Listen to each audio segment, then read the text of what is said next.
সবাইকে স্বাগত জানাচ্ছি কেলেমন বিয়ন্ড আলোতে। দর্শক, প্রতিদিনের মতো আজকেও আমরা হাজির হয়েছি দেশ বিদেশের খেলাধুলা নিয়ে আলোচনা করব। তবে আলোচনা করার আজকে আমাদের যে বিশেষ বিষয় সেটা হচ্ছে ক্রীড়াঙ্গনের সুশাসন। দর্শক, আপনাদের সাথে আছি আমি শাফাত মিদুল এবং অতিথি হিসেবে আগেই বলেছিলাম আমাদের সাথে আছেন ইকরামুজ্জামান, ক্রীড়া লেখক ও বিশ্লেষক।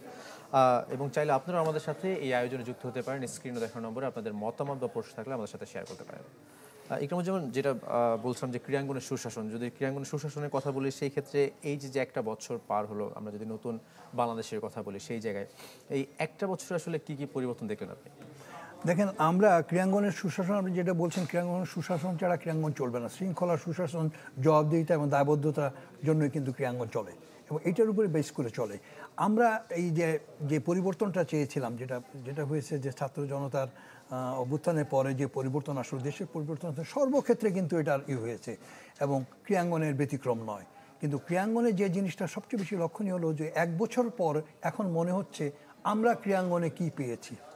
পরিবর্তন ক্রীড়াঙ্গনে সবসময় প্রয়োজন, সংস্কার সবসময় প্রয়োজন, বাট একদিনে সব সংস্কার হবে না, একদিনে সব পরিবর্তন হবে না, এটাই সবচেয়ে বড় কথা। আর আরেকটি কথা হলো কি, পরিবর্তনের আগে বুঝতে হবে যে এই ক্রীড়াঙ্গনের সংস্কৃতি কী। আমাদের ক্রীড়াঙ্গনের সংস্কৃতির সঙ্গে অনেক জায়গার মিল হবে না, কারণ ক্রীড়াঙ্গনের সংস্কৃতি মেনেই আপনাকে চলতে হবে। আমরা যদি এক বছরের ক্রীড়াঙ্গনে যেটা হয়, একটা ঝাঁকুনি দিয়েছে, আমরা সবাই ভেবেছি যে ক্রীড়াঙ্গনে একটা বিরাট পরিবর্তন হয়ে যাবে। বিরাট পরিবর্তন সম্ভব না, কারণ যেভাবে হয়েছে, আমি প্রথমেই বলে দিয়েছি যে ক্রীড়াঙ্গনকে বুঝে করা। আপনি আমাদের ক্রীড়াঙ্গনটা ঠিক তৃণমূল থেকে পর্যায়ে পর্যায়ে আসছে। ক্রীড়াঙ্গন কারা পরিচালনা করছেন, কারা চালায়? ক্রীড়াঙ্গন কিন্তু গভর্নমেন্ট চালাতে পারবে না। গভর্নমেন্টের বা ডিসি সাহেবরা ক্রীড়াঙ্গন চালানোর জন্য না, বা বিভাগীয় কমিশনাররা চালানোর জন্য না, বা অ্যাডভাইসাররাও চালানোর জন্য কেউ না, চালাতে হবে সংগঠকদের। তো আপনি সংগঠক কী করতে হয়েছে, আমরা যখন করতে চাইলাম, আমরা একসঙ্গে চাইলাম যে সব কিছু করে ফেলতে। আমরা একটার পর একটা জিনিস করলাম।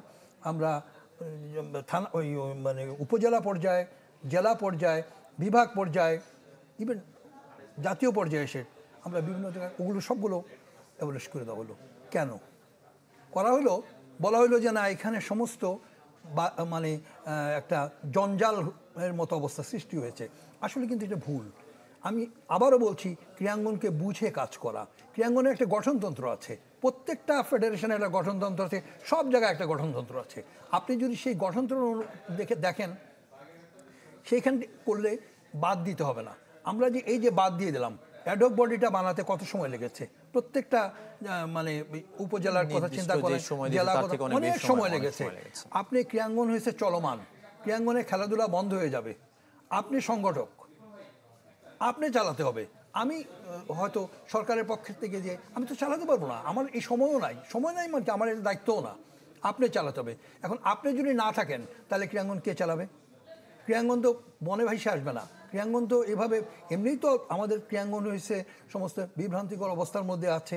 কোনো মানে আমরা নিজেরাও জানি না যে আমরা কোথায় যেতে চাচ্ছি। আপনি 5 দশকের ক্রীড়াঙ্গন দেখেন কিভাবে আসতেছেন। এখন এখানে করা হলো, এক বছরের সমস্ত করা হলো, বিভিন্ন ফেডারেশনগুলোতে আপনি কাজ করেছেন। ইকরামুজ্জামান, আমাদের সাথে একজন দর্শক আছেন, আমরা তার প্রশ্ন নিতে চাই। দর্শক, আপনার মতামত এবং প্রশ্ন এবং আপনার পরিচয় জানাবেন।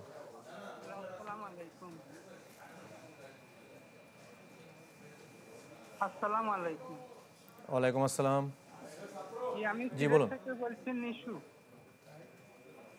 দুঃখিত, আমি সিলেট থেকে বলছি নিশু। জি বলুন।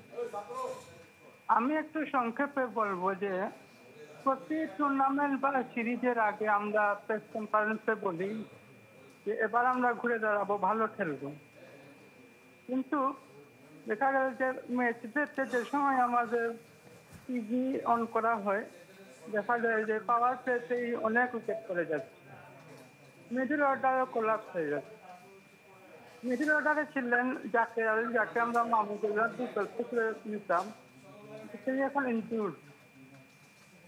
জি দর্শক, আপনার প্রশ্ন বুঝতে পেরেছি। আসলে ক্রিকেটে আসলে তিনি ক্রিকেট নিয়ে আলোচনা করতে যাচ্ছেন যে মিডল অর্ডারে জাকের আলী বা অন্যান্য যাদের আছে তাদের নিয়ে কথা বলে আমরা এটা আলোচনা করব, কিন্তু আমরা আগে সুশাসনটা আগে একটু আলোচনা করি, তারপর আমরা এটা নিয়ে আলোচনা করব। বলছিলাম যে আসলে আমরা প্রথম থেকেই কিন্তু ভুল করেছি।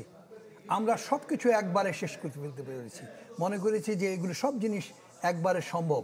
একটা অর্ডার ইস্যু করে দিয়েই আমরা সবাই খালাস, না, এর জন্যই কিন্তু ক্রীড়াঙ্গন বাধাগ্রস্ত হয়েছে।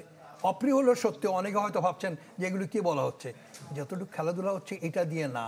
আপনি আস্ত বাংলাদেশ দিয়ে এই খেলাধুলা, কিন্তু আপনি বিভিন্ন ফেডারেশনের যে যতটুকু ভূমিকা ততটুকু অবস্থানটা চিন্তা করেন কোথায় কি হচ্ছে। এগুলো জাস্ট দায় সারা গোছের করে করা হচ্ছে, বিকজ বিভিন্ন জায়গায় কতগুলো অ্যাডক বডি বসায় দেওয়া হয়েছে।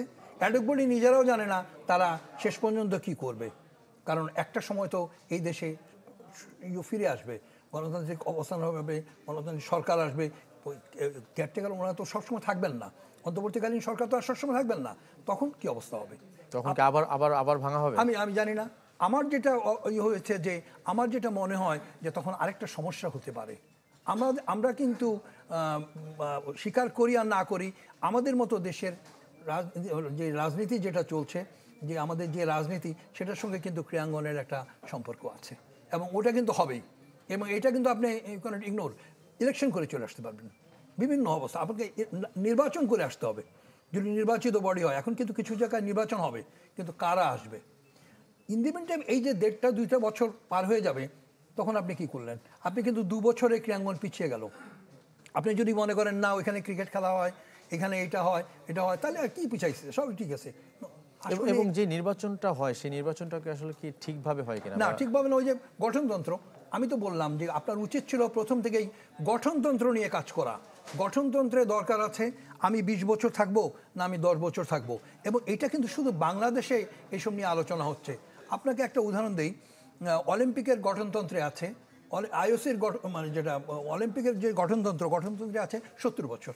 ঠিক আছে, ওরা ওদের করতেছে, কিন্তু ওরা সঙ্গে সঙ্গে বলতেছে এনওসিগুলো ন্যাশনাল, তোমরা তোমাদেরটা সেটেল করো, কারণ ওরা ওদের পক্ষকারীদেরকে নিয়ে কাজ করতে চায়, ওরা অভিজ্ঞতা চায়। সব জায়গায় কিন্তু অভিজ্ঞতার দরকার আছে, বা দ্যাট ডাজন্ট মিন, আমি ওটা মিন করছি না যারা এখানে বাংলাদেশের ক্রীড়াঙ্গনে কর্তৃত্ববাদী শাসন চালিয়েছেন, যারা এটা করেছেন, তারা সবসময় বসে থাকবেন না।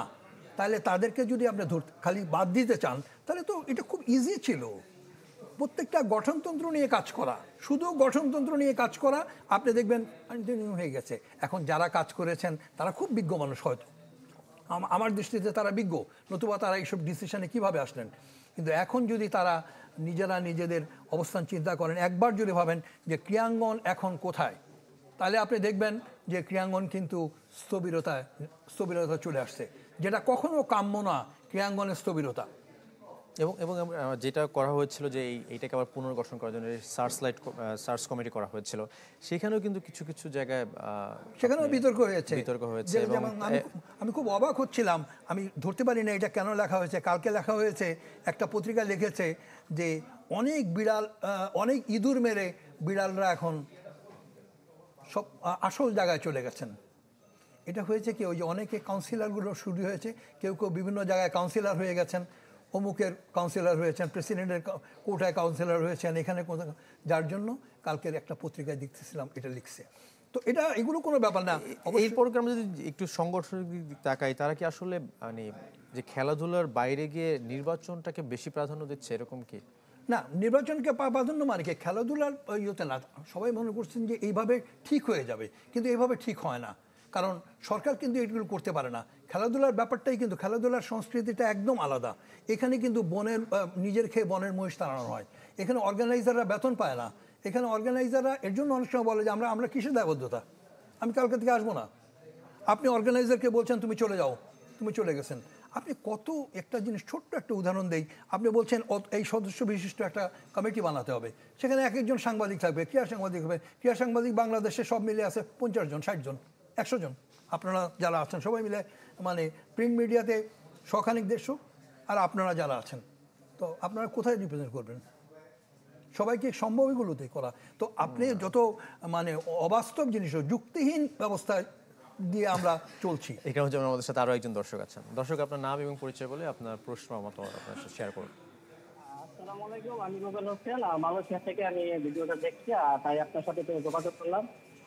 আর স্যার, আমার প্রশ্ন ছিল, বর্তমানে যে বিপিএল কাউন্সিল যারা দায়িত্ব পালন করছে, মোহাম্মদ হামিদ স্যার, তারা বলতেছে যে বিপিএলটা 5টা টিম করে মানে তারা কাজ শুরু করবে।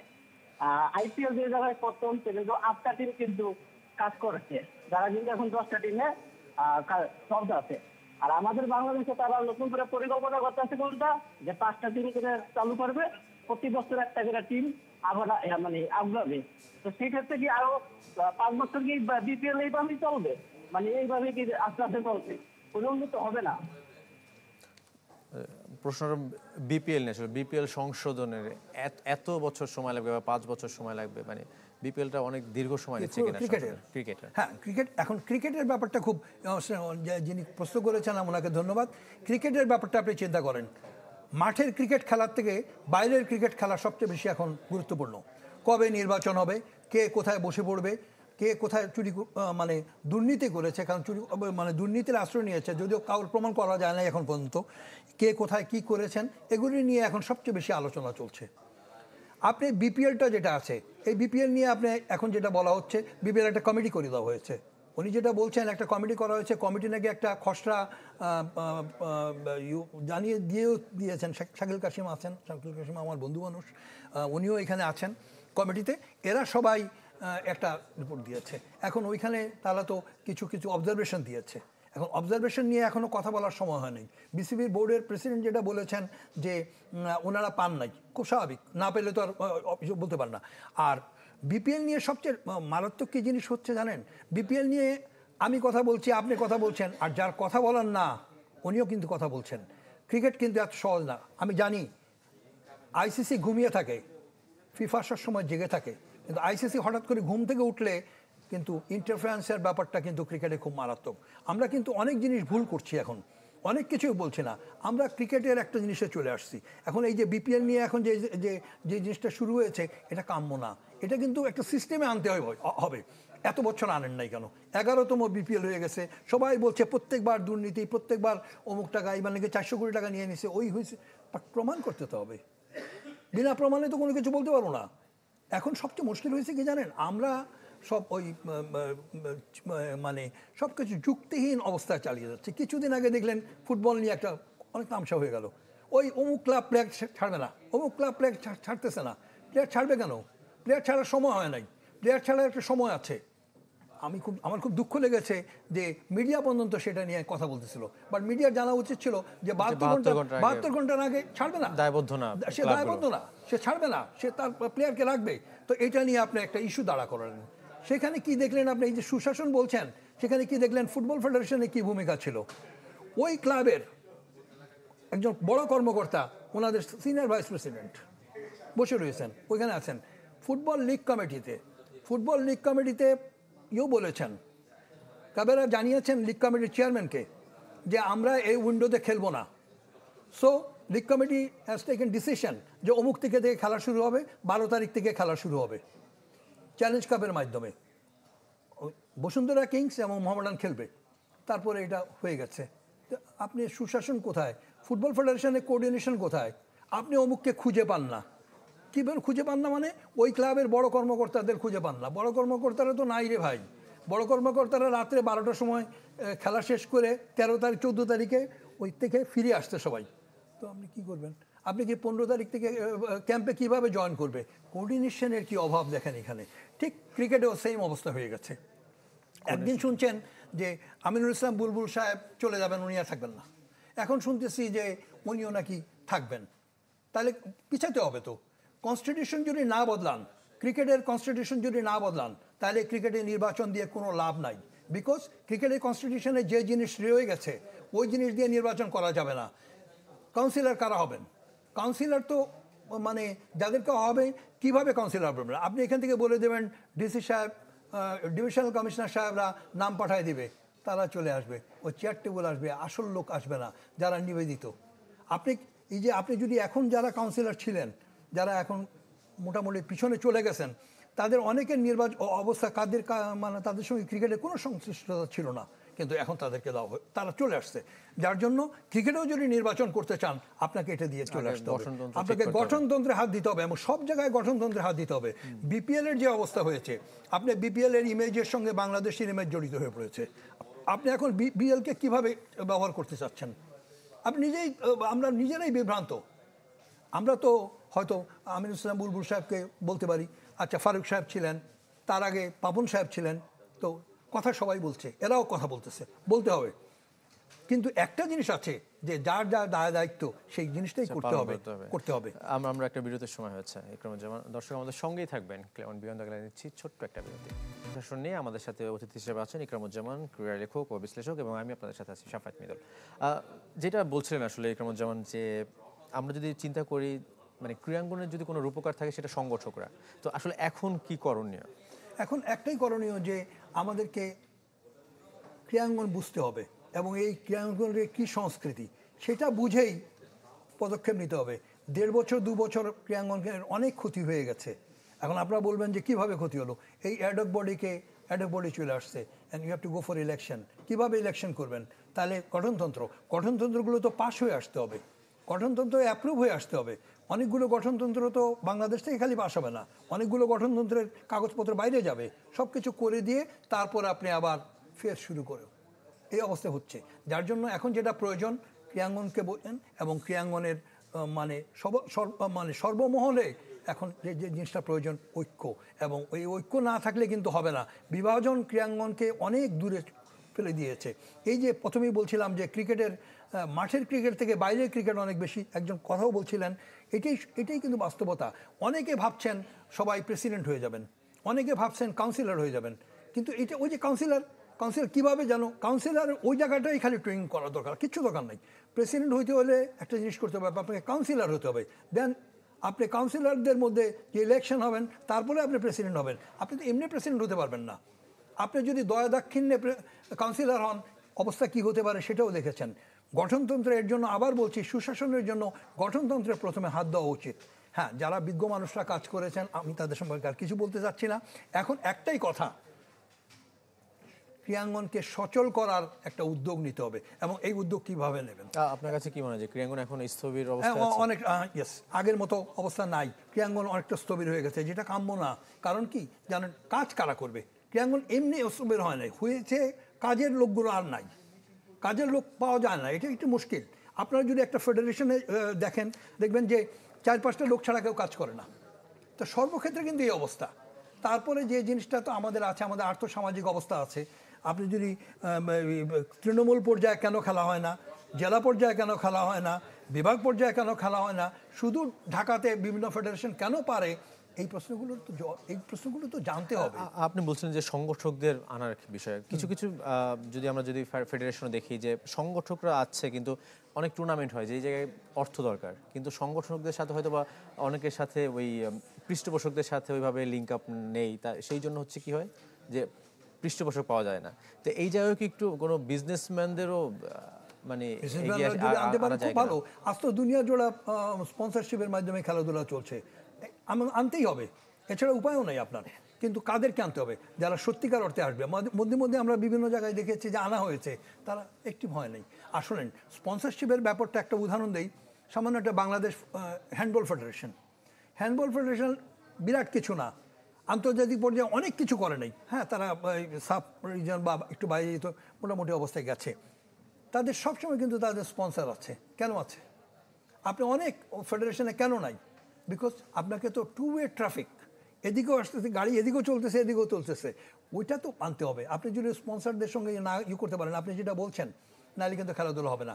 এই দেশের সরকার, এই দেশে কেন কোনো দেশের সরকার 100% টাকা দিয়ে খেলাধুলা চালাবে না এই আমাদের মতো দেশে। হ্যাঁ, সমাজতান্ত্রিক দেশের ব্যাপারটা অন্যরকম, ধনতান্ত্রিক দেশে, আমাদের দেশে এগুলো সম্ভব না। এখন যদি ওটা যদি না হয়, তাহলে কিন্তু অর্গানাইজাররাইও, আর অর্গানাইজার ছাড়া খেলাধুলা চলবে না। গভর্নমেন্ট খেলাধুলা চালাতে পারবে না, গভর্নমেন্ট অফিসার খেলাধুলা চালাতে পারবে না। সবার করতে হবে এবং এই জায়গায় অর্গানাইজারাই আসতে হবে এবং অর্গানাইজারদের মধ্যেই থেকেই শুরু হতে হবে আবার সেই সুশাসনের চিন্তা। বিকজ সুশাসন ছাড়া আসলে ক্রীড়াঙ্গন চলবে না, আগাবে না। অসংখ্য ধন্যবাদ ইকরামুজ্জামান আপনাকে আজকের এই আয়োজনের জন্য এবং এই আলোচনার জন্য। দর্শক, শেষ করব আজকের বিয়ন্ড দ্য গ্যালারি।